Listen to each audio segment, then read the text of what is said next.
mounted proportions, one with a national brand profile, pedigree, and reputation. Keith, a hell of a guest today. You know what? I could not think of a better kickoff other than having Woody sitting to the right of me for show 550. Today is show 550. 550 shows for Real Talk with Keith Smith. Truly a pleasure. Judah Wickower working miracles and making movements over there. Ginny Hu, welcome to the program, guys. Give the show a like and a share. We'll get rocking and rolling in a matter of moments. Carly Wagner, hello. James Watson, hello. Chad Wood, hello. Dr. John Shape, hello. Bill McChesney, Kevin Higgins, Johnny Ornalis, Kyle Irvin, Lisa Costello, the commercial broker, John Neal, residential broker, Joshua Tracy, on his way to his broker's license. John Snow, Nelson Lanza, Holly Foster, Kyle Miller, Eric Thompson, Cully Baggett, Joanne Mackey, watching in Glenmore. Joanne Kipasa, it's great to see you. Kevin Yancey, Dr. Karen Wolf, the real estate investor Jamie Turner, Patty Rowe, Bellamy Brown, Georgia Gilmer, Meg Payne, Michael Pruitt, welcome to the program. Liza Borsius, welcome to the program. Dino, welcome to the program. J-Dubs, we can rock and roll when you are ready.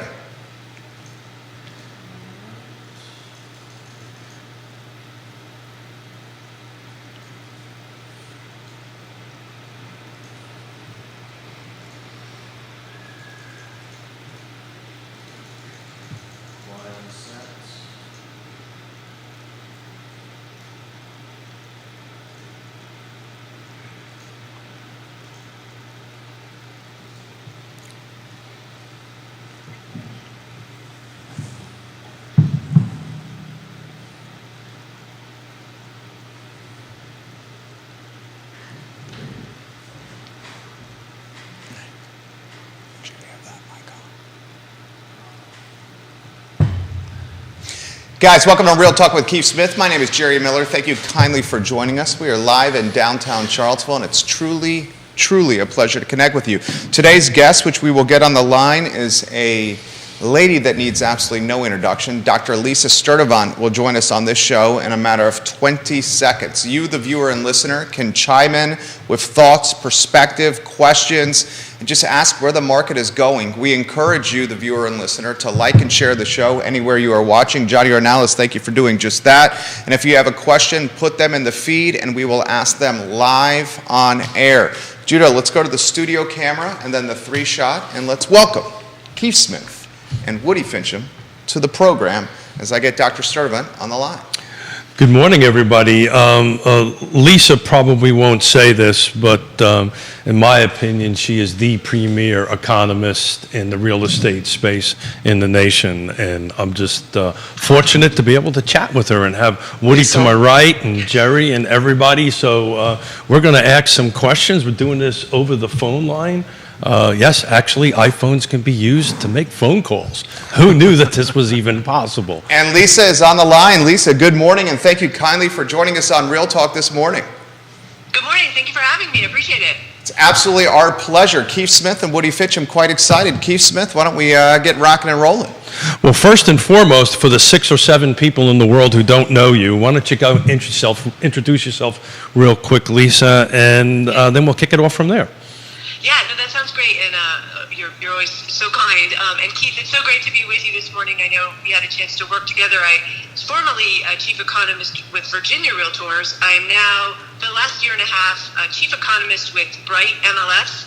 As many may know, Bright is one of the largest MLSs in the country. We actually cover an area from New Jersey down into central Virginia. We actually have a data share agreement with CAR, and so always delighted to chat with you and with one of Bright's partners. Well, I'm going to introduce Woody here real quick, who's sitting to my right. So, Woody, would you do me a favor and introduce yourself real quick? Woody Fincham with Fincham & Associates. We're a Central Virginia's located real estate appraisal firm. Do a little bit of commercial, mostly residential. And I'm super excited to be here because Dr. Sturtevant's here and been a long-time fan. So yeah, we're kind of geeking out a little bit over here. You can't see that, so we're totally geeking out. So I kind of want to kick off a little bit with the presentation you gave at the RAS Media CEO event. I guess it was almost a month ago, and you kind of did a great job of kind of outlaying a little bit of kind of where we came, where we are, and where you think we're going. So I'm going to let you kick in real quick and kind of share that a little bit with everybody, and then we'll jump in with a couple of questions.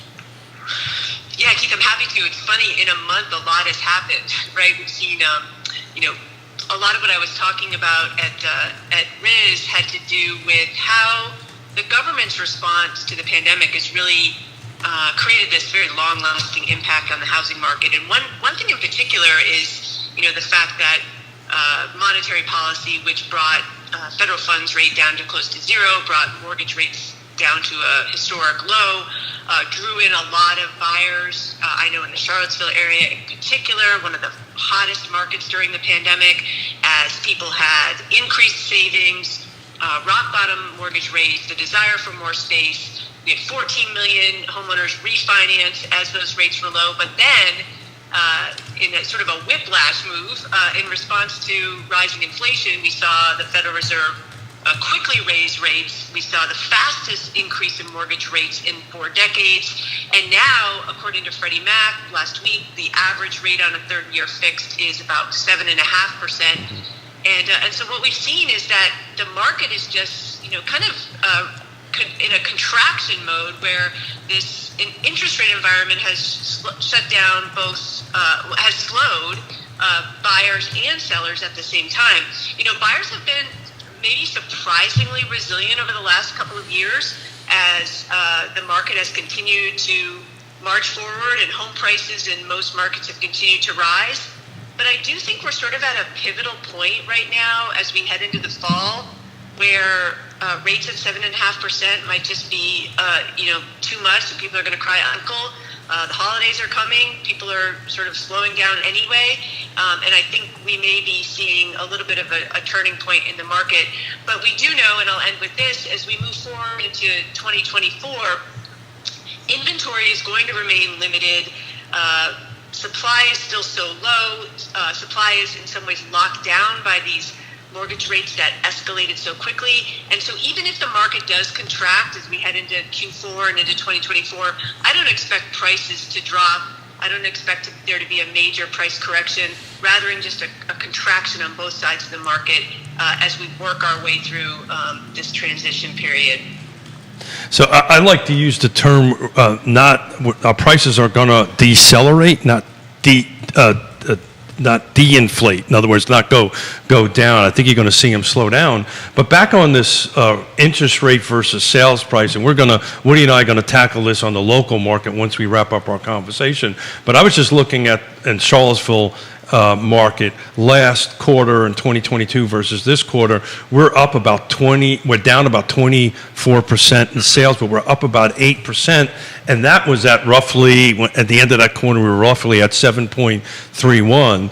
So are you seeing, the 8% going to slow the market down, or this price point's just going to keep on climbing? I've been doing this for three and a half decades. There's a couple of things that are in this market condition that we've never seen before, and 3% is the key one, this lock-in effect. I don't think we've ever seen this.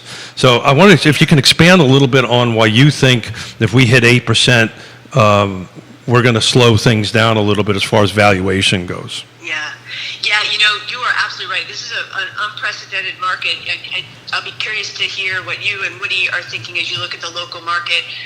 I'm of the belief that if mortgage rates hit 8%, which I think is frankly increasingly likely, at the beginning of this year, I think many of us thought we were going to see mortgage rates down to about 6% by the end of the year, but it feels like 8% is more likely certainly more likely than 6 at this point.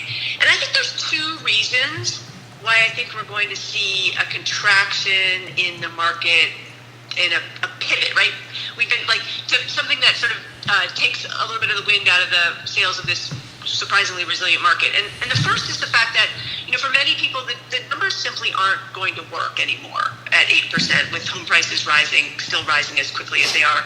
And And for those for whom the numbers don't work to buy, rental options are becoming more affordable in many markets. We're seeing in Northern Virginia in particular, we're seeing a lot of new rental construction coming online, rents falling, landlords offering all sorts of concessions.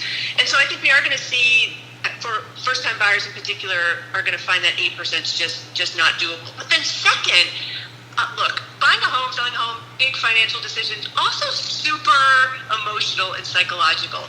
And we saw last year when rates did hit over 7%, everyone just stopped in their tracks last November. And I think it was more psychological than financial. And I think we may see the same kind of reaction this fall if we see that 8% threshold met. People may just decide that even if the numbers did work, that there's no way they want to pay 8%, and they're just going to sit it out, ride out the holidays, and then come back in the market in 2024. So again, I'm expecting that we're going to have nationally home sales below 4.2 million for the year, which is going to be the lowest since 2010. And I think it is all due to this mortgage rate environment we're in. Lisa, with the all the intelligence you've got on the market, are you seeing any forecast, or can you give a forecast on what you think the foreclosure and REO market's going to be doing over the next 6 months? Yeah, I think I think that we're going to see uptick in foreclosure and short sale activity, and I think it's going to be overblown reported in the media. I think we're going to see headlines like the foreclosure rate has doubled, and while that may be true, we'll have doubled from the lowest rate on record, right. Basically. I do think we are seeing in our data that while foreclosures and short sales are not going to be a widespread issue in the inventory, there are some pockets where we're starting to see neighborhoods where people's financial situations are a little bit more fragile.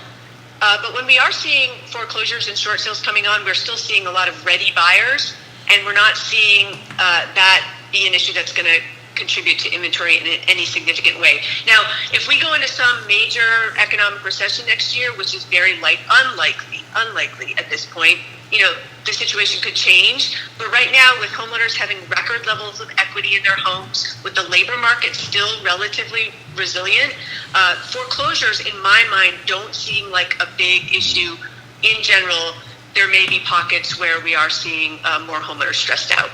The reason I'm asking the question is because the last time we were at an interest level, rate level where we are now, HUD 203K loans and home-style loans from Fannie were very popular. It gives folks who are looking for something they can buy and fix up, get it at a discount, and then they're able to get in. A lot of first-time home buyers were doing that type of thing, and folks that are trying to transition into a larger property. So I'm kind of hoping that we start seeing a little bit of that, because it will help for folks that are trying to get into that home. Yeah. If I could just say too, and we've been seeing that as we all know that the demand for home ownership is so strong, and there's so many benefits associated with buying a home.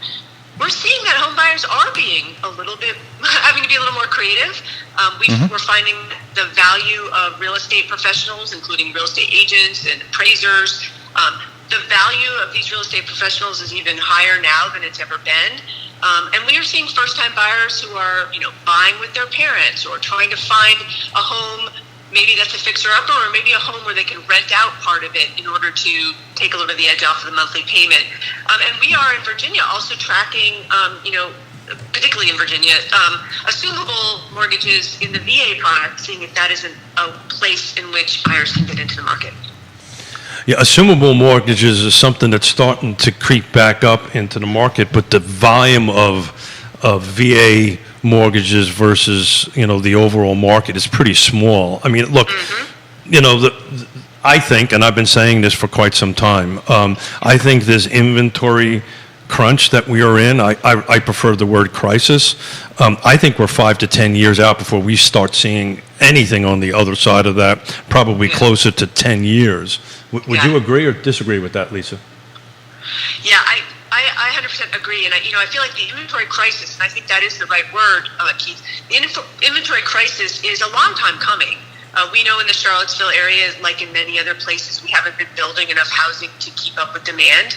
We also know over the last 10 years that demographics have really slowed inventory because particularly baby boomers, are remaining in their homes much longer than prior generations. And when you put those two things together and then coupled on with the rate lock we find ourselves in after the pandemic, I do believe it's going to be until the 2030s, which is a crazy thing to say. 2030 sounds like the future, but the 2030s before we see a big shift in inventory. Where do you think rates need to fall to for us that have 2.5s, 2.75s that we secured during the pandemic, for us to get out of the golden handcuffs and consider capitalizing on our equity and listing our homes again? Yeah, as you all know, it is such a very personal decision. I tell people I bought a home last November, right, when rates hit 7%, and I'd like to think I know a little bit about what's going on in the market. So, but life happens, and I do think for each individual homeowner it will be different. But there is a survey out from John Burns Consulting that found that the magic number they say is 5.5%. If mortgage rates fall to 5.5%. People with those sub 3% loans will be enticed to come into the market. But I will say, I don't think we're going to see 5.5%. I honestly don't think we're going to see it next year. And so I think the question people are going to have to ask themselves is, are they willing to trade out some of that equity in order to make the move? And I do think we will start to see more and more people making that decision, because right now we might be in a market of necessity, people moving only because they have to. But that what counts as a necessity is going to change over the next few months as people's families grow, their financial situations change, or jobs change, and we're going to see more people sort of biting the bullet, even if rates stay above 6%. I think my crystal ball, Lisa, is saying that I think once it starts going towards 5.5%, I think you're going to see a lot of folks that are on the sidelines jump out, because life happens and people need to move. As the elder statesman at this phone call, at this set here at the moment, I remember the 80s housing market. That tells you how long I've been in this. And I remember when interest rates were double where they are now, and prices were still, home prices were still accelerating, not at the pace of 8 or 10 or 12%. I think, just the inventory is so low. But I've got to ask you a question, and this is not an economist question. This is a relational question. Is dropping interest rates below, to that 5.5% good for the market with this inventory crunch? Is it going to make a difference? Well, that's a really good question, right? And I think what we know for sure is that the pace of price growth that we've seen over the last few years is not sustainable and is not good for the market. It's not good for buyers, for sure. It's not good for sellers either, though, because we need to have a housing ladder. We need to have people coming up who can make a purchase. And so, we're not going to see interest rates go back to 3% in our lifetimes, or maybe ever. And given the Federal Reserve is offloading its mortgage-backed securities, and the fact that the federal debt is so high, interest rates are going to remain in a relatively elevated position, I think, for the time to come. I do think, though, that there is this, we do adjust our expectations, and I think that's more what we're going to see rather than some big drop in rates. I think people are going to start to accept, that 6% is a great rate, and we wouldn't have said that 2 years ago, but that's where we're going to head. And I think, Keith, just quickly, your point about this being like the early 80s, I think where we are now is much closer to the early 80s than it is to 2008. And you're right. And so I think that's what we should expect. Home prices didn't fall back then. The difference now, of course, is affordability is much, much worse than it was in the early 80s when you look at incomes compared to monthly payments. And so, there's just a set of folks who are just being priced out. And the only way that we are going to help folks get into the market is by increasing their supply. So how are we going to do that, Lisa? Yeah.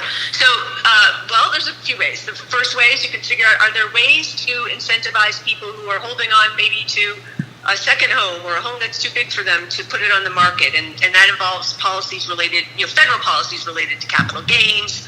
There may be an angle there. The state, I know, Virginia has looked into at one point offering incentives for people who hold a rental property to list it for sale, and if they sell to a first-time buyer, get some type of tax incentive. But as you know, at the end of the day, the solution is to build more housing. And in order to build more housing, that requires changes in acceptance of new housing at the local level, and that has always been a struggle. I spoke at a conference recently, and the topic of this particular conference was how do you incentivize homeowners to capitalize on their equity, even if they're not willing to give up the golden handcuffs, the low interest rate. And there was a number of strategies that were presented at this particular conference. I'm not going to go down that road, but where I want to go down is do you see homeowners with significant equity and the 2% interest rate, the 3% interest rate, choosing to rent their personal residences and then climb up the ladder or climb down the ladder by buying whatever inventory comes on the market? I think we're going to see less of that, to be honest with you. I think we've been seeing a lot of that, people holding on to their existing home as they have a low mortgage rate and renting it out and then buying a new place. I think we're going to see less of that for a couple of reasons. I think there's growing economic anxiety and uncertainty, and people are maybe less willing to keep their money tied up in a house like that. I think there's also, I know some folks have been keeping properties to use as short-term rentals, and we've seen the short-term rental industry revenue down. We've seen local jurisdictions putting restrictions on short-term rentals, so the viability of holding properties as a short-term rental have eased. So I think we're going to start to, in fact, in our surveys of our Bright MLS subscribers, we're seeing that the primary source of new listings, like the reasons people sell, it's the family reasons first, but the second reason is people selling their rental or investment or second home and listing that property for sale. Of course, bigger deal in the Ocean City, Maryland, and the coast and in the mountain areas, but still maybe a sign that people are beginning to offload some of those second homes and investment homes. Lisa, we're seeing a lot of, my practice does a lot of private work and a lot of mortgage work as well. It's kind of about 50-50. And we're seeing quite a few of the small banks who will hold, the really odd kind of loans in portfolio. There's a lot of investors out there here in Charlottesville especially positioning themselves to take advantage of what we're calling upzoning here. And they're, with the city council here getting ready to possibly pass this new zoning ordinance we've got, they're hoping that this is going to be something that's going to help, folks trying to get into less expensive housing. But we're seeing a lot of folks that are really looking to take advantage of it because the revenue streams are so high, particularly with the university. They're using what we're calling midterm rentals and short-term rentals for, the traveling nurses, which is a big part of UVA's staffing right now, as it is in most hospitals across the country. But also, just some of the student housing that's going on. And it's what are you seeing across your footprint with Bright? Are you seeing similar things? Yeah, it's really interesting that you raised that. I think it's really how you raised that issue that you can increase the supply of housing by loosening up zoning, and that's the first step. But it's the necessary but not the sufficient condition, if I can use it that way. We've seen, Arlington County in Virginia is following Minneapolis's model of eliminating single-family zoning to allow more houses to be built in single-family neighborhoods. But while that increases the supply, it may have the effect of bringing in investors and higher-income residents and still making it challenging for first-time buyers and more moderate-income buyers to get in. And so what I've seen to be most successful is to relax zoning to allow more housing supply while at the same time partnering, having the local government or the state government partner with the private sector to offer opportunities for first-time buyers. I've mentioned this before, but I purchased a home through a first-time homebuyer deed-restricted program in Alexandria, which made it possible through a partnership between the government, the homebuyer, and the developer for someone of moderate income to get into homeownership. So I think increasing the supply through zoning is really important, but I think you've highlighted some of the potential unintended consequences, right, that we always need to be looking out for.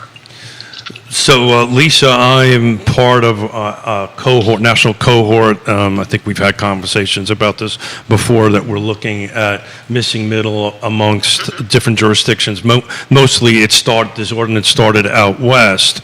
Look, and the reality of it is that path, even if it gets adopted here in its present form, and it probably will with some tweaks, I'm sure, of it, this is not decades, these are tens of years out before it goes ahead and impacts housing affordability, it'll have, and what they see out there is a bit of a uptick on expenses. It becomes more costly, and then over time it kind of will fizzle its way out. So what's the low-hanging fruit? I mean, we have an inventory crisis now.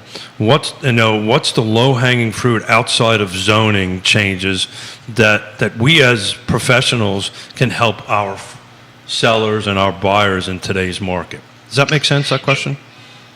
Yeah, no, I think so. I will say one thing about the timing of the missing middle, and I think it's instructive to look at Minneapolis only because, as you all know, a few years ago they put into place their sort of missing middle strategy. If you look at housing inflation across the country, it is lowest in Minneapolis. Now, correlation is not causation, so we don't know that policy is why housing inflation is much lower there than other places. But I think it is something to keep watching, that we may not have to wait as long as we think. On the sort of near-term solutions, Keith, man, I wish I could be more optimistic. It is going to be very challenging if you're a buyer right now, and if you are trying to get in the market. I think we've been sort of seeing people do creative things, looking at in neighborhoods they may have not looked at the beginning, partnering up with other people. We're seeing a rise in fractional homeownership, this idea of people buying homes together when they're not married, but that's very complicated and there's a lot of extra steps that need to happen. And on the seller side, I think, it's helping sellers get creative, right? If you're in a position where maybe you can travel or you can go stay with your adult children since they stayed with you during the pandemic, and that would give you the time you need to find your new place and allow you to list your home. I think we're all looking for ways to be a little bit creative in this very unusual market. So I've stole a quote from a dear friend of mine, Robert Liberty at Portland State University and University of Washington. There is no silver bullet for this. There's a silver buckshot. There was no silver bullet that got us into this. There was a silver buckshot. So, everything is on the table. I just think, we've got to set expectations for our buyers and sellers that, the current situation I think we're in now, we're going to be seeing for a while, unless your crystal ball is predicting something otherwise. No, I think this is the market. I've described it as nobody's market, right? It's not a buyer's market. It's not a seller's market. Nobody's happy about this market because we're all just sort of, we're locked in place by a set of policies that had a lot of unintended consequences on the market. And frankly, we might not be done. The Federal Reserve is meeting 2 more times this year, and I think it's likely they're going to raise rates 1 more time. Definitely. And they've also indicated in September that they're going to keep rates elevated for longer than had been expected. So I think this is the market we've got, at least in the short term. Well, let's call it like it is. They want the housing market to get hurt, and it hasn't gotten hurt so far. And I think they're going to keep on raising interest rates until there's enough pain out there to impact it. On that. Yeah, and I know nobody asked me, right? But we know that housing enters into the inflation calculations on a lag, and it's just really possible that we're going to see the Fed overshoot on this interest rate hike. So. Because we've already seen rents starting to fall, we've already seen some of that, and the only way, as we've talked about, and by raising interest rates, it just makes it harder to build new housing, right? Which is the opposite of what we. Lisa, switching over to how many professionals we have in both on the realtor side and on the appraiser side. I've got several colleagues across the country. They're in some markets that have impacted pretty heavily, particularly once you get west of the Mississippi, markets like Denver and Oregon and California. I actually have colleagues that maybe have had a dozen assignments this year from the mortgage side, and when their companies are set up to do mostly mortgage work, so some of them are actually looking at exiting the profession. I know that Bright keeps pretty good stats on what's going on, but what is your opinion on what's going to happen with two things here? One, full service agency, I think, in my personal opinion, is probably going to come back pretty strongly. And two, what do you think the attrition is going to look like on the realtor side? Yeah, so the second thing first, I think, I think it's fair to say, and I've said it publicly before, so I can say it here, there's too many real estate agents. We have too many realtors in the market for how many listings and how much transaction activity there is. And I think that we're going to see attrition for sure over the next couple of years. We're going to find that people who came into the industry during the pandemic, when things were so busy and it was relatively easy, are going to be put off by the level of work and level of professionalism that is necessary day to day and being a real estate agent or broker. So I think we're going to see fewer people in the market, fewer people working in the industry for sure. But what I do think is going to happen, given all the changes that are going on in the industry, there's half a dozen lawsuits going on. There's a lot of rethinking about the role of the realtor and the transaction in general. I think demonstrating value, particularly as a buyer's agent, is going to be more and more important.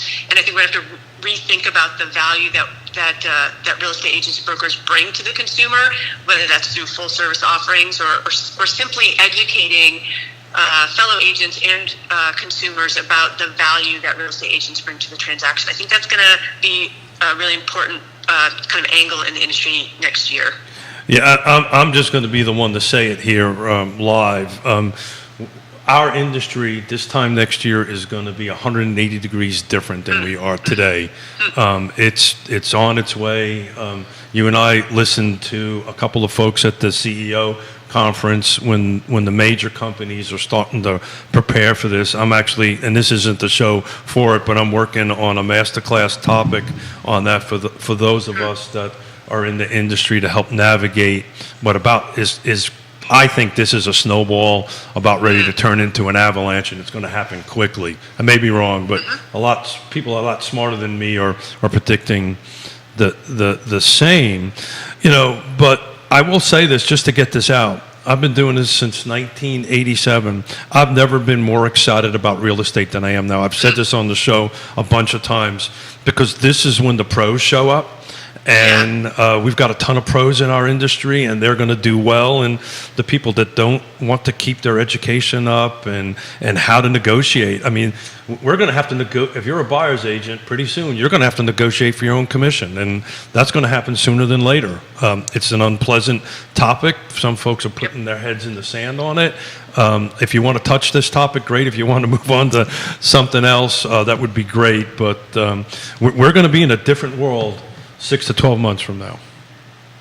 Yeah, I think we are too. And Keith, I really appreciate you talking about it. I think it takes folks like you who have been in the industry for a long time, who have a real respect for the professionalism that real estate agents bring. I think it's important that we begin talking about this and not shy away from change. I mean, people don't like change, but I think this is a real opportunity to expand professionalism in the industry. Well, I can tell you if somebody's above, my needle is past 60, the older you get, change becomes a whole bunch harder. So, but I'm smart enough to know it's coming down the road. Yeah. Do you see the percentage of cash buyers upticking, Lisa? Yeah, I think so. It has.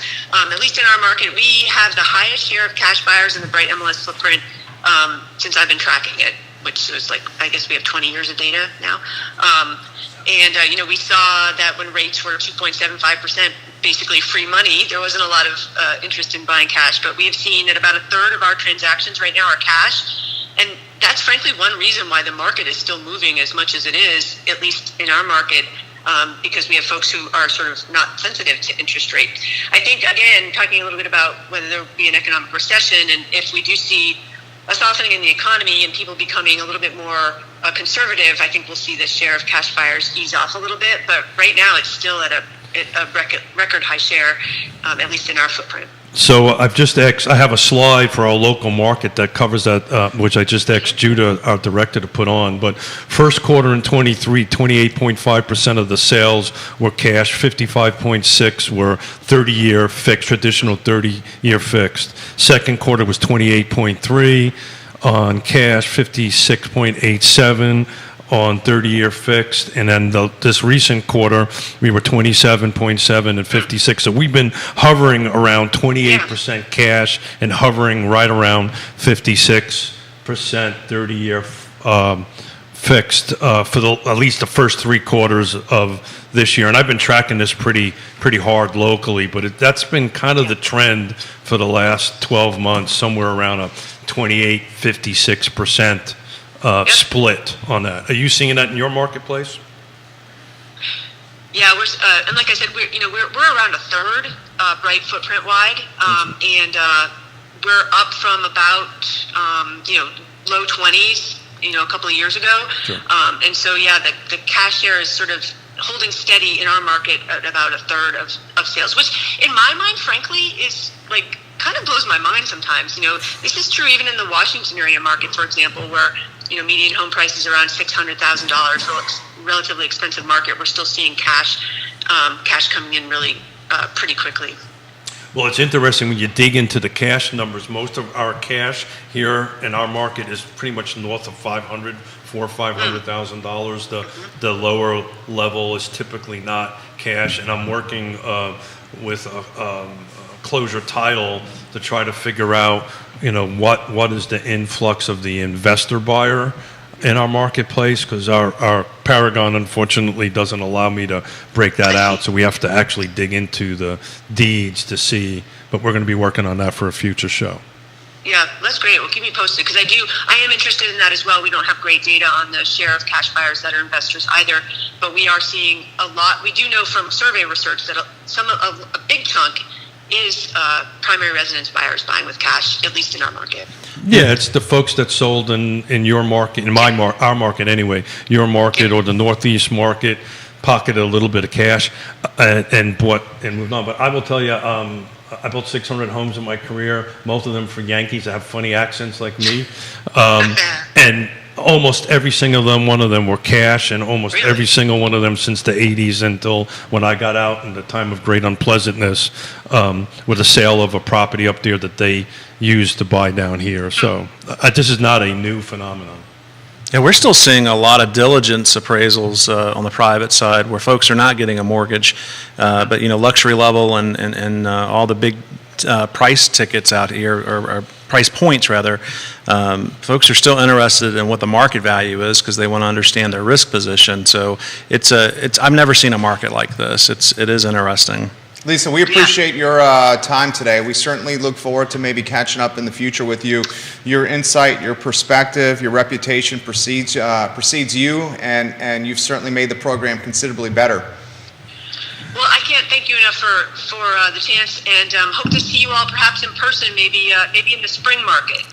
Well, we'll talk offline. I'm going to try to sweet talk you into coming in person a little sooner than that, but I'll see how my negotiating skills goes on that. Well, right. You'll be working on those. And Woody, it was great to be with you, and Keith and Jordan, thanks so much, and look forward to talking to you guys again soon. Lisa, thank you so Same much. here. Have a great day. Take care, You too, Lisa. bye. Bye-bye. Fantastic interview, boys.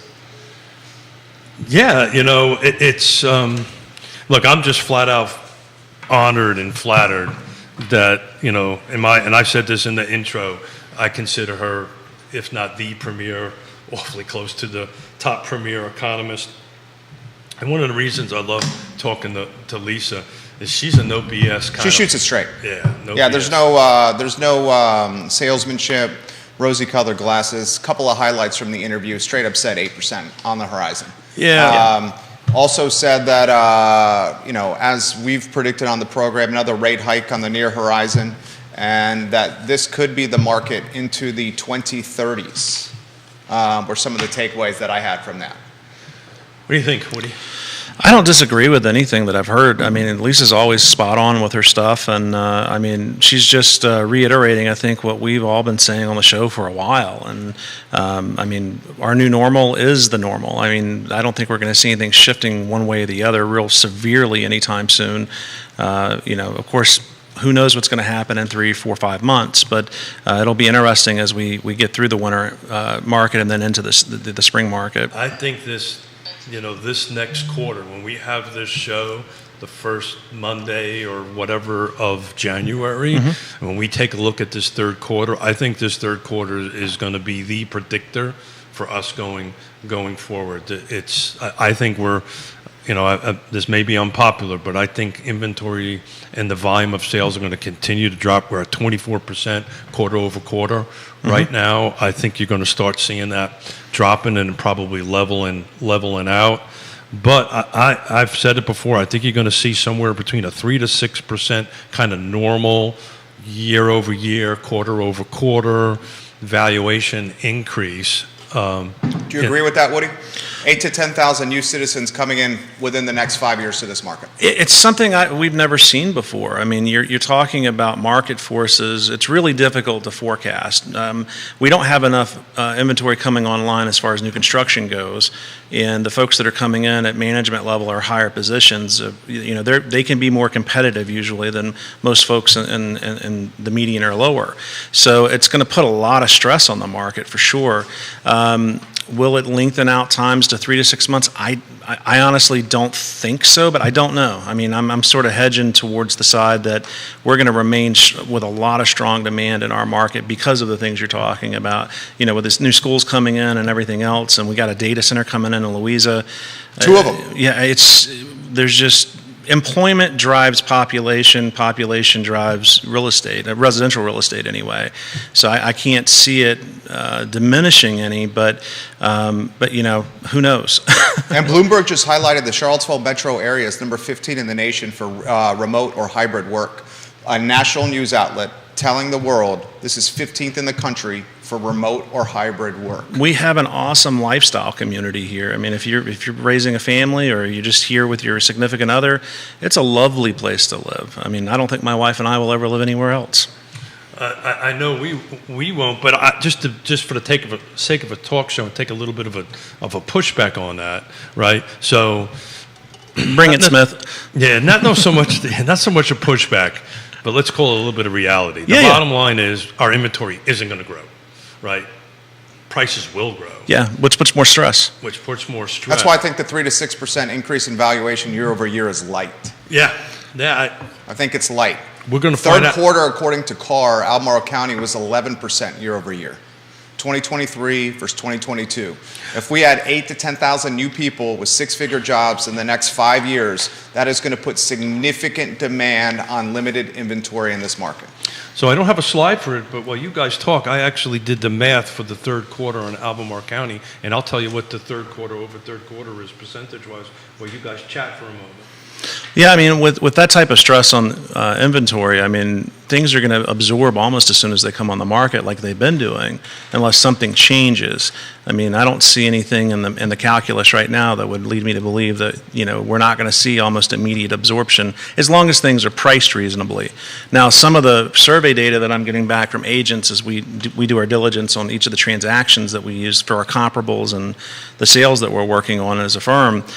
We are getting back feedback, receiving feedback from both the buyers and the listing agents telling us that, the buyers are starting to get a little more persnickety in the sense that, they want, where condition may not have mattered as much a year ago, it's starting to matter a little bit more. Because they're at their top of their price range. They're playing top dollar. Yeah, they want to get themselves into a position where they're not having to shell out a bunch of money for cosmetic remodels as soon as they close. But again, as long as absorption's as fast as it is right now, I don't know that that's really the reality of it's going to change a whole lot. You ready for this number? Is this different from the CAR report I'm looking at right here? Well, that's not third quarter. This is August. mine's second quarter. Second quarter. Yeah, So you got third quarter. So CAR's third quarter doesn't come out for several weeks. Gotcha. This is why we're doing these series of shows this week to do that. I've got slides on the full CAR footprint, but I've got, as everybody knows, all kinds of spreadsheets. I see that I've done. Is this Albemarle County only? This is Albemarle County only. Albemarle County only, single-family detached, no new construction. So everybody who watches the show knows that's what I hone in on because that's how you compare jurisdiction to jurisdiction, right? On that end of it. So the end of the third quarter, the median sales price was $650. The end of the third quarter last year was $550. So that's a 100-grade 18% increase. So between quarter to quarter, it's increased 18%. The volume of sales, though, on the other hand, how much is it? That I got to plug into my trusty spreadsheet I got in front of me. So well, I mean, it's supply and demand economics. You have a finite supply, it's going to be higher. We're down 31%. Yep. And inventory sold. Number of units sold quarter over quarter, no new construction, single-family detached. We're down 31%. But we were up 18%. So to your point, it's probably going to be a little bit more pressure. Now, I've got 15 pages of different spreadsheets I see that. here. I see that. With sheets that are long, too. Yeah, Not well, just the traditional 8x11 sheets. I like it. Do you know why? Well, because you have a lot of information on that No, paper. because Smith ran out of 8x11. Hey, props to you. You know, one of the X factors we're not talking about, which is extremely difficult to predict how this is going to influence the real estate market, is the presidential election. Presidential election is less than 13 months away. I honestly don't think that's going to impact our local market.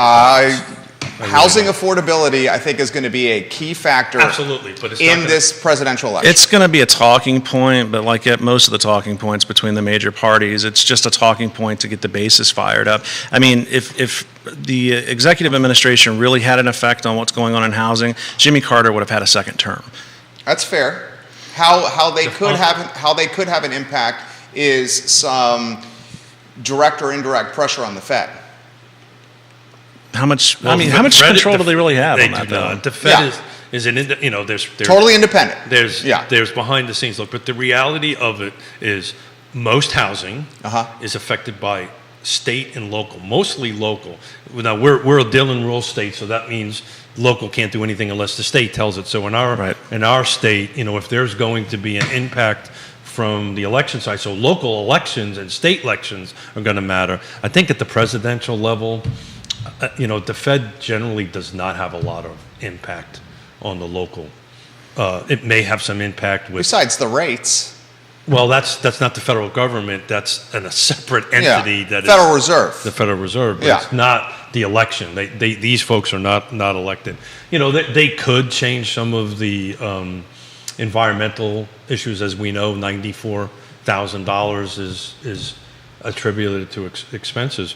But I'll let Woody jump in. But we probably ought to tear into our local car market quarter market. What'd you make of her take, Woody, on potentially driving folks to list homes, second homes, with some tweaks to capital gains laws? And also, Lisa Sturtevant made a comment of selling a home to a first-time home buyer with some potential tax advantages being offered. I think that's an interesting idea. I don't know that the Commonwealth would actually go for it. They tend to not get too much into that, but it would be an interesting topic, and hopefully our PACs at the local realtor associations and what have you are talking to our legislators about that. I mean, that would certainly help the market. So this conversation, because it was the one that was in the room that I was at the CEO events, this is at the federal level, right? So, this would be things like capital gains, right? And they're going to specifically go after mom and pop rentals, somebody that has one or two or three, and offer them the ability, if they've held it less than 2 years or whatever their capital gain scenario is. So that's at the federal level, which I'm highlighting. Correct. Yeah. So that's low-hanging fruit. I mean, that's something that the Fed can do. The state would have to do it on its own for the state tax side of things. But are we really going to get anything done right now with what's going on in Congress? I mean, we've got a mess at the federal level, and do we see any tax incentive bills coming through that mess? No. This is a good question from Stephen Peters. What is the average selling price of a property bought with cash versus those bought with mortgages? Oh, I can look that up. If I had to guess, it's going to be north of the median. Amy Lynn giving Woody props, Kara Mitchell, Stephen Roach, Tonia Velas giving Woody Fincham some props. Number of realtors watching the program I'm going to do today. that for Albemarle County where you guys chat. I'll tell you exactly because I can do that. RS Media shared the show Thank you, guys. in front Awesome. of their network of followers. Johnny Ornelas, good morning to you. Woody Fincham, anywhere you want to go? I mean, I met, of course, this is all going to be arbitrary data, but I mean, I'm just looking at what's going on in our practice right now. Our volume's definitely down for mortgage work, but our private work's up. And there's definitely something going on the private side because folks are looking at doing, the 1031 exchanges and things like that. And like I mentioned earlier, we're still having, even at the luxury property level, which is sort of our forte, with our firm, we're still seeing a lot of folks wanting to do diligence appraisals because they want to understand the relationship of what they're paying cash for versus their risk position in the market. But are they walking away from the deals, or they just understand it? They want to understand it. I think they're willing to take on strategical risk. Yeah. You know, I mean, if you want to buy something in a market that's under the stress that it's in, you've got to be able to offer the seller something that other folks can't. So if they want to pay a little bit extra for it, or they're able to close faster, which usually happens in these situations. I mean, we're seeing folks they'll close on a property and then do a lease back, or even not even give a lease back to the folks, so they have a couple of months to do what they need to do in order to get their affairs in order. So, Samantha writes this comment: we're seeing the properties stay on the market longer. Is that due to affordability concerns? And I was trying to be thoughtful of Lisa's time. I knew that she had another appointment that she needed to go to, but I wrote down the note. I just didn't get to it, so we'll save it for the next meeting. But when we had a conversation with her up in D.C., we were talking about where the neutral market is, right? Mm-hmm. And the neutral market was like 6 or 7 months worth of inventory. And her and I were having a conversation about it. We think, and she agreed with me via text, it's like 3 or 4 months is now the neutral market. So it's interesting. We have a listing that's been on the market for a week, and everybody's like, well, what's wrong with it? And it's not wrong with it. It's just the new market, and a week is really not a long time. everybody's, we always talk about, what we were doing in the 80s or the 90s or whatever, but what's going on in the market's relative to what folks are used to. When you're used to something absorbing in a day or two, and now we're going to a week, everybody's like, well, it's much longer. But I mean, that's still a relatively short period of time. Until we start really lengthening out, I wouldn't worry too much. But we are seeing some of the properties that are overpriced are sitting on the market for really long periods of time. I know Lake Monticello, there was one on the market for a couple hundred days, but but that was That needed it was TLC. it was a special situation. it was, and we talk about this all the time, right? Location, price, features, condition, timing, and who on the other side matters. I do hate that one listing, though, just because underwriters will go into the UAD, which is the Fannie Mae system that they have for their algorithms and AI, And it screws it up. and they will ask, it never fails, why aren't you using this sale? It's like, well, because it's an abnormal sale, and we don't need to use it. Currently, right now in Lake Monticello, 9, 10, 11, 12, 13, 14, 15, 16, 17, 18 active listings.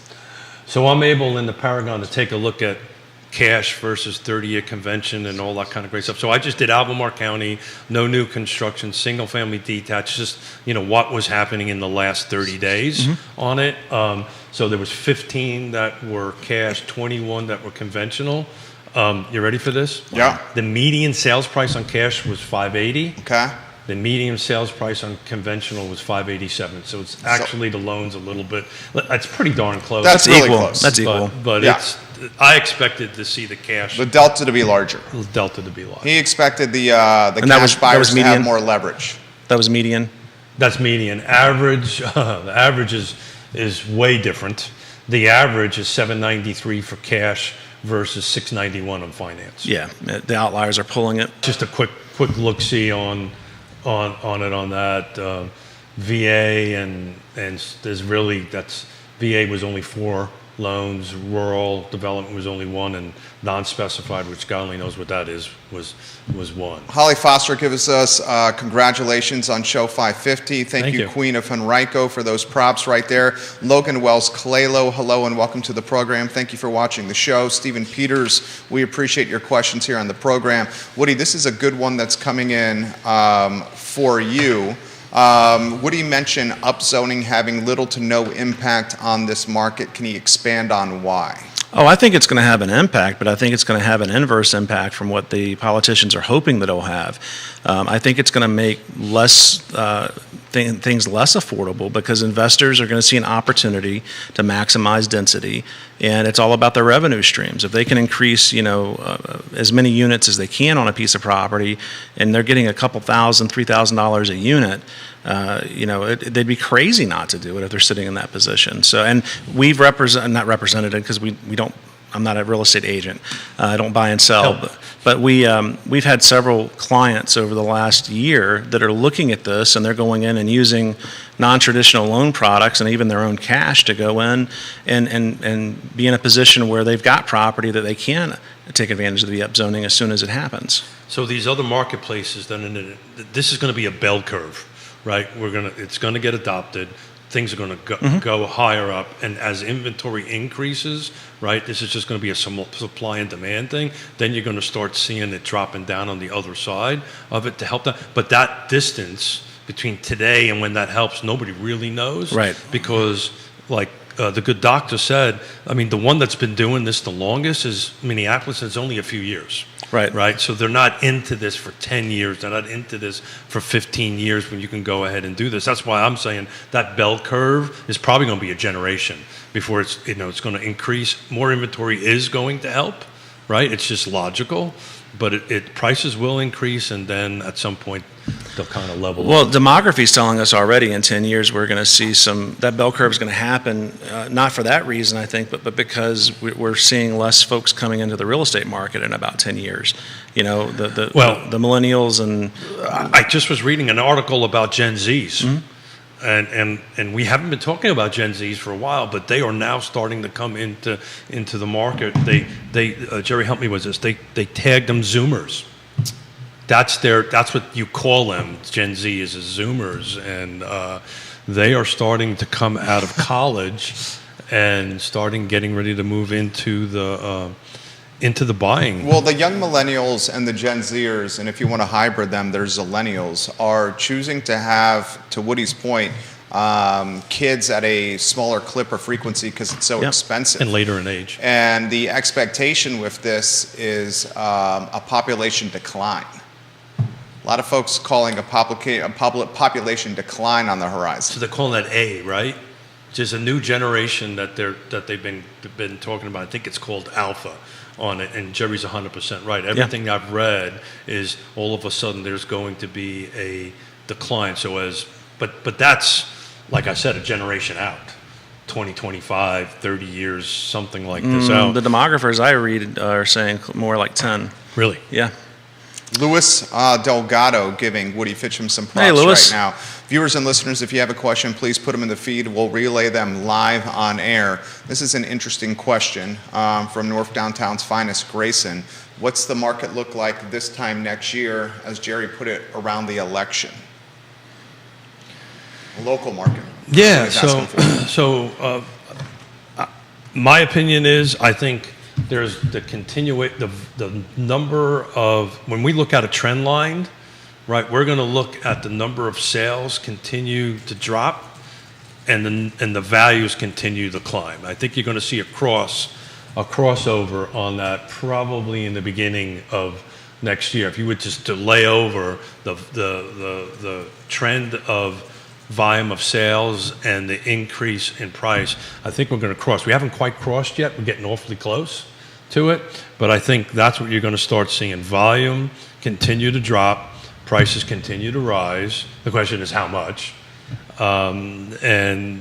This is where the skill level of folks at this table matter to help buyers and sellers navigate that. But we're going to start tackling some of that in future shows. Yeah, I agree with that 100%. Here's an intriguing question. Is it the market conditions that are going to drive a diminished amount of realtors, or is it the fact that many of them are going to retire?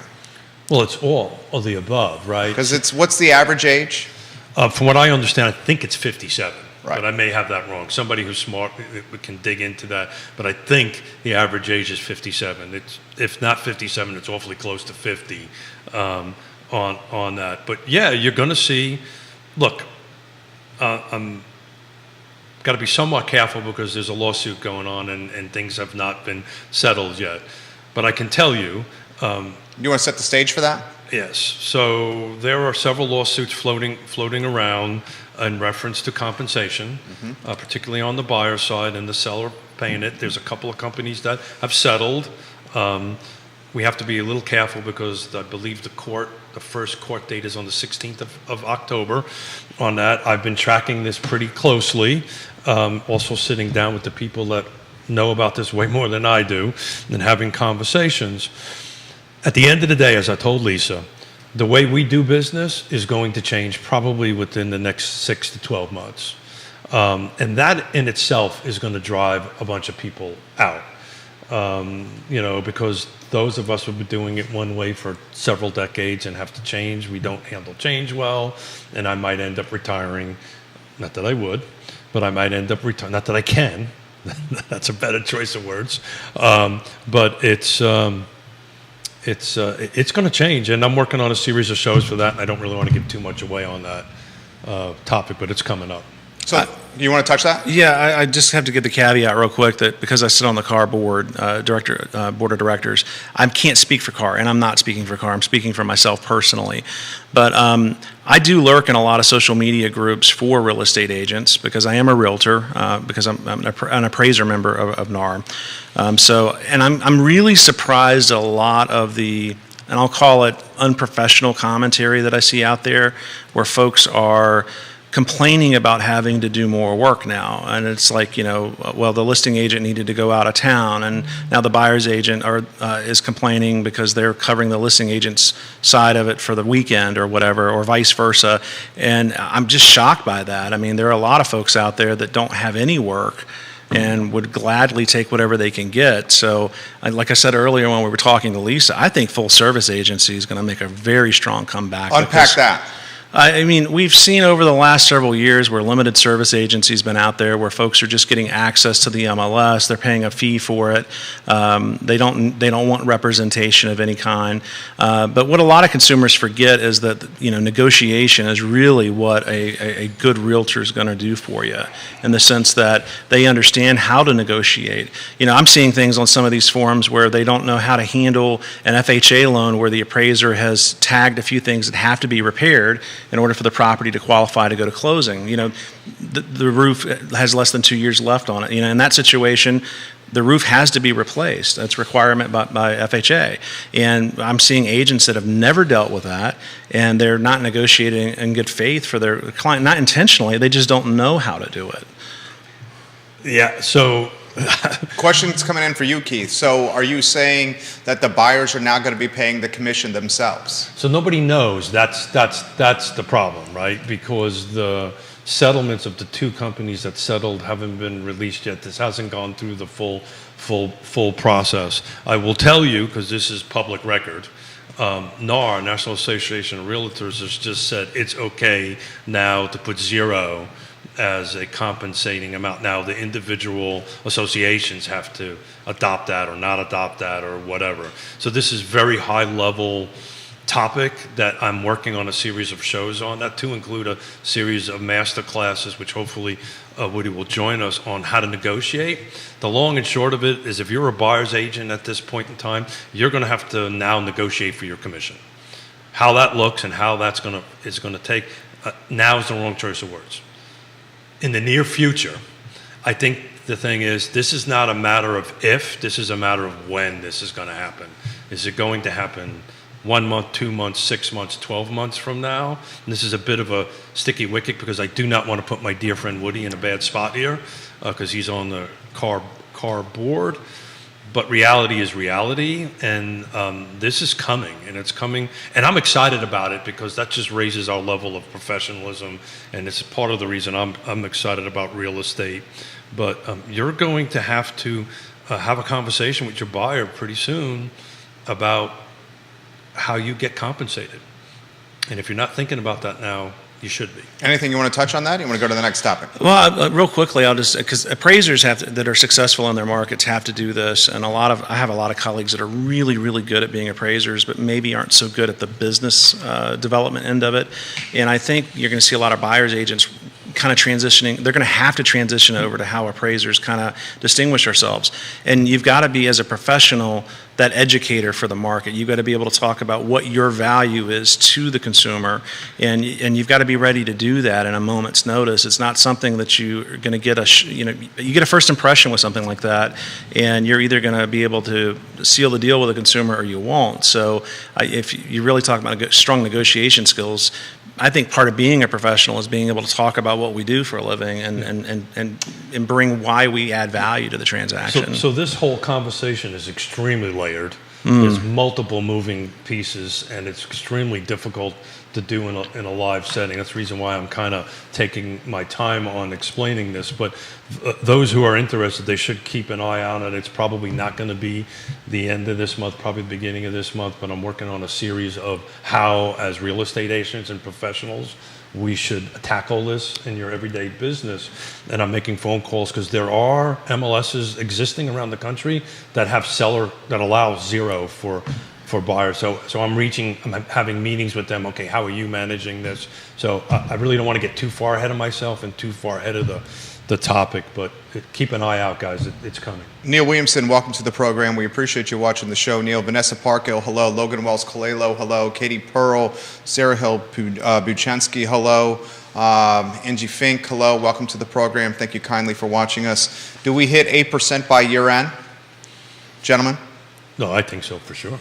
I think you're going to see it in the next 30 days. What do you want to touch that? I think that tracks. 8% by year end. I think so. I think you're going to see it sooner than that. 8% by year end. What's the impact that has on buyers and sellers? I think it keeps the market moving along the way it's moving along. I mean, folks are still going to need to move and to sell and to buy because life happens, which means that, things will keep, I think, just trucking along the way that it is right now. Well, I think it changes. It's already changing our business on how we're having the conversation at the kitchen table with the seller who has this 2 or 3 or even 4% mortgage, and they have to move, right? They have to move. They're being relocated. God forbid there was a divorce or death, right? They have to move, and they're panicking, and they don't know what to do. And that's where, back to your full service end of it, and I think when, I may be wrong, and this is just a crystal ball, I think one of the things that are going to be on the table that we don't know about yet because of these lawsuits is dual agency.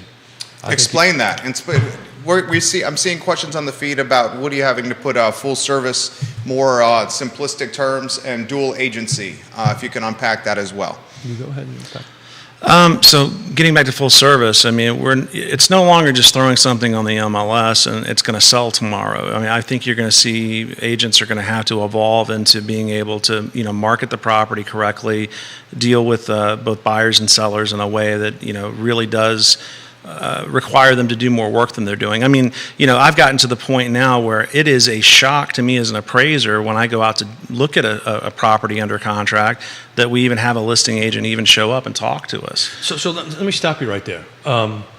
Because I've been told by your cohorts not to do that. Wiona and I do that religiously. It's an unprofessional thing for an appraiser to tell you not to be there. Yeah. I'm sorry. Yeah. To anybody who does that, I get it. We want to go in there and work and do our job, but part of I have to qualify the proper transaction as to whether it's arm's length or non-arm's length. Whether or not both parties are acting in their best interest, all that good stuff that Fannie and Freddie and FHA and all of them require us to do. And I can't ascertain that information without a conversation with you. So we just recently did a transaction together, right? You were the appraisal on a transaction. And what Yona and I do, and a lot of realtors that I know do, we talk to the appraiser. Can we meet you there? Is there anything we do with that? We create a book or a binder or an email in your case, because we know each other and we sent it to you directly. What were the improvements since it last call? Things that you do not know about that you can't publicly find for valuation. We provide our own comps. We basically provide the whole information. Does that help or does that not help? It absolutely helps. It's more data. I mean, I'm going to spend 25 minutes to an hour at a piece of property, or more, depending on how big it is, doing an inventory of what I can see. But if there's been any type of infrastructure updating to the property, as maybe the drywall was pulled off and we did new insulation, new wiring, new plumbing, a gut to stud is what we call those. I don't know that just walking through the property. Call me a stud. Yeah, sure, man, sure. Absolutely, Keith. Absolutely. I took this right hearing aid out, so that's. Absolutely. I'll go as far to say you're a dapper gentleman, but I'm not going any there further we than go. that. But yeah, I mean, I'll take that. it's super important that the appraiser understands that, because every transaction has a history to it. There's a story to it, and the professionals involved. I need to talk to both the buyers and the sellers agents in these situations because I need to understand the motivation on either side. Yeah. So the real estate agents that are watching this, right? and they call one of your cohort and they say, you can't talk to me and you can't meet me there, or you can't provide me data, what should they be telling that appraiser? Well, you got to be careful because everybody does business differently. I can tell you that I believe that it's unprofessional for an appraiser to be that, anti-social. I mean, I don't know how else the appraiser is going to be able to get the information. I teach for the Appraisal Institute, and I travel all over the country doing that. And, every time I'm in front of a room full of residential appraisers, I'm always telling them, agents are important. I mean, sure, they embellish sometimes. Sure, they're trying to, Really? to sell. Yeah, nothing beats the filtered pictures on MLS. But Not allowed, by the way. yeah, it shouldn't be. It is not allowed. But we still see it sometimes. But in the end, I mean, who interacts with the consumer more than the agents? I mean, appraisers, there's a firewall between us and the consumers most of the time. So I don't know what the buyers and sellers are talking about. If you got a buyer in your car, you're driving them around, they're looking at 8 or 9 pieces of property. You're listening to them talk about what they want and what they need.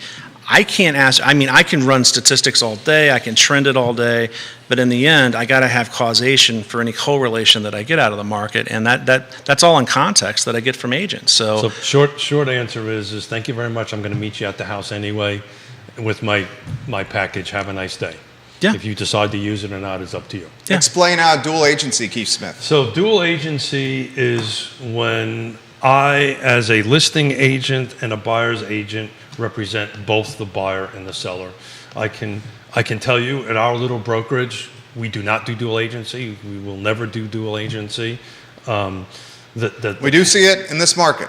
We do see it. See it a lot. The pitfalls for that for a buyer or a seller is I cannot represent either one fully, right? So if Woody is the buyer and Jerry is the seller, and Woody tells me, hey, I've got mold in my house, right, or vice versa, then I must tell the other side that. I have to do it anyway because it's then a material defect, but you lose the ability to negotiate. And actually working on a series of 11 tips on how to negotiate for a show, because look, I love to negotiate. It's what we do best in our industry. With dual agency, you've just took out what my best asset is to help you, is to negotiate. You buy that, Woody? Absolutely. I mean, you're representing a party, and you're supposed to advocate for them. So how do you advocate for both sides of the transaction? If you work at the same company? I mean, Well, if lawyers can't do it, yeah. It's like the quote from The Hobbit, I feel like too little butter spread over too much bread. I mean, there's just not enough of you to go around for that. Is it even possible? Too little butter. Got it. Yeah, too little butter for too much bread. Yeah. I heard the other way. There's never enough butter on a piece of bread, as far as Sarah Hill Buchensky says if you do dual agency correctly, you are really just managing the paperwork. That's exactly right. Okay. So that's back to that comment about full service, right? People are going to want full service. But how are you going to navigate that when you also now need to negotiate for how you're going to get compensated if it really truly goes the path that everybody seems to think it's going to, and all the really smart people in the room are going to on it? So we shall see. Look, here's the reality of it. There is, and we had a business meeting this time last year, and I told all our agents that we're going to be looking at between a 30 to 40% decrease in volume of sales and revenue. Well, bingo, that's where we're at. Our meeting that we're having at the end of this month is going to be, we're in the middle of a 40-year O shift in our industry, and we're going to plan for it. So that's what we're going to do. We're going to plan for it. Closing thoughts for Woody Fincham at the 11:30 marker. It's always great to be on the show. I mean, it's great that we were able to get Lisa on. That's very cool. I'm working on bringing her in person because that'll be really super impactful. Well, hopefully you bring me too, because I want. I would love to do that. I love economics, obviously, and it is the dismal science, unfortunately. But it's great to hear something that's not being filtered through rose-colored glass, and it's all about giving people good information. So thanks for having me on today. Keith Smith. So I'm going to close quick with this. Judah, would you mind putting slide 6 on? And I'm going to ask Judah to post this in Real Talk with Keith Smith. That is quarter over quarter from 2019 to 2023. This is third quarter. This is everything from Charlottesville to Stanton. So all you got to do is take a look at those bars and see how sales prices are going, and there's only one jurisdiction that kind of dropped a little bit, but not that much, frankly, which is Nelson County without Wintergreen. It came a little bit lower. Take a look at Buckingham, gentlemen. That actually, we were predicting that would go down, and it didn't. So I was wrong. That actually has a substantial jump, third quarter of 2022 versus this previous third quarter. So take a look at that. If you're wondering where trends are going, that's where they're going, and we'll see what fourth quarter does to this first week of January. RealTalkWithKeithSmith.com, guys. RealTalkWithKeithSmith.com. The shows are archived for those that are asking. Are you going to put the slides on RealTalkWithKeithSmith.com? If Judah was kind enough to do that, I would love to do it. We can put the slides up there. RealTalkWithKeithSmith.com. That's the show. Woody Fincham, Fincham & Associates, Keith Smith, Yes Realty Partners, agents. Thank you for watching the program. Lisa Sturdivant, the guest, the good doctor, the chief economist of Bright. Just Thank you, a Lisa. Fantastic resource. Thank you kindly for joining us. I Love Seville show in 58 minutes. Take care. Hold on, boys. They'll tell us when the mics and cameras are off.